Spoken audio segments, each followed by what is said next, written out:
Welcome to the Depot Sports Chat. I'm Drew Rubenstein. I'm with Ed Owens, and we're a couple days away from the Mountaineers hosting number 11 Oklahoma State. Also a few days removed from West Virginia's 37-0 loss to Maryland. Ed, let's start right there. It's been a few days. WVU really didn't have much time to lick its wounds with Oklahoma State and Baylor coming up. What is the mood of the team? How have they responded since that lopsided loss? Surprisingly upbeat. Player interviews Tuesday night. The guys said they were able to put it behind them. It was a little difficult, obviously, coming off the worst shutout loss in over 3 decades. So I think they had a lot to do internally. They refocused. They said they looked at themselves in the mirror, figured out what they have to do, and they're really positive heading into this week against Oklahoma State.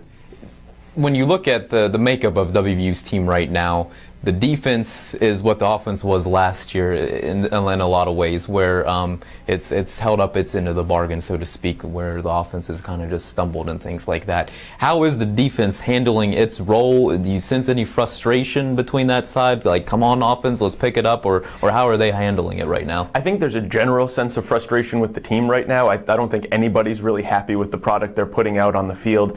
But defensively, specifically, those guys, they're talking about remembering last year, learning from last year, how it was a tough time. They knew they weren't holding up their end of it last year, and it was frustrating for them, but the offense didn't pile on. They said the offense kind of had their back, they stuck together as a team, and they learned from it. And right now, the defensive guys are talking about how they're out there encouraging the offensive players, trying to remind them that it is a team game, not to put too much pressure on themselves, and that if they just keep working at it, they feel like eventually it will all come together.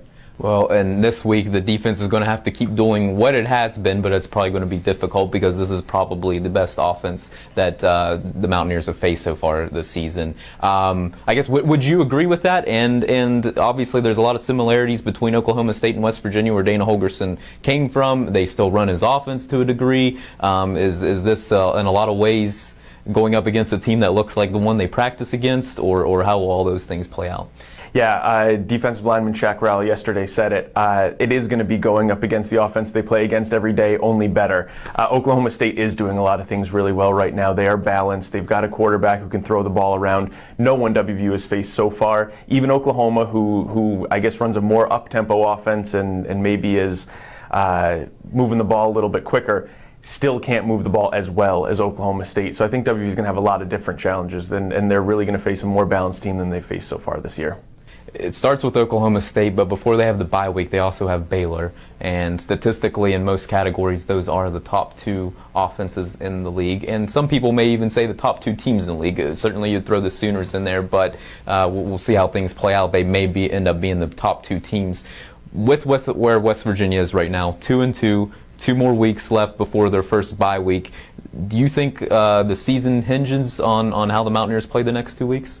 I think a lot will be decided in the next 2 weeks. And you mentioned how good Baylor is right now. I think they're in a class by themselves. As good as Oklahoma State is, double that. And that's where you're looking at Baylor right now. The points they're putting up, the yardage they're putting up, no one can touch them.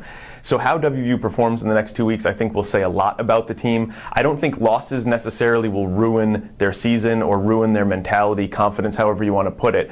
But I think if they can hang with them, if they can put together a couple of good games and feel positive about the results they're getting, I think that will go a long way towards dictating how the rest of the season goes. And last one, Dana Holgorsen's talked a lot this week about changing things, only certain things though, but in terms of offensive scheme and the way they practice, he doesn't want to change that, but he does want to mix up just the attitude of the team. Do you think that's working out, or is that something that we'll learn on Saturday game day? Yeah, I think we're going to have to wait and see. Dana, I hope he was joking. He talked about changing the way he gets dressed. He talked about changing what he had for lunch. Obviously, those things are not going to change the offensive product they put on the field. I think what he's trying to do is take the pressure off. The guys are pressing. Offensively, they know they're not there right now. A lot of new guys in a lot of new spots. I think his goal is just to get them all to relax and hopefully perform a little bit better. But we won't know until they kind of go through the ringer in the next few weeks and see how they come out on the other side. All right, perfect. Ed, I appreciate it. And please continue to check thedpost.com. Ed and I will have the blog up and running, and then we'll be back with a post-game report from Mountaineer Field. And thank you for joining us today.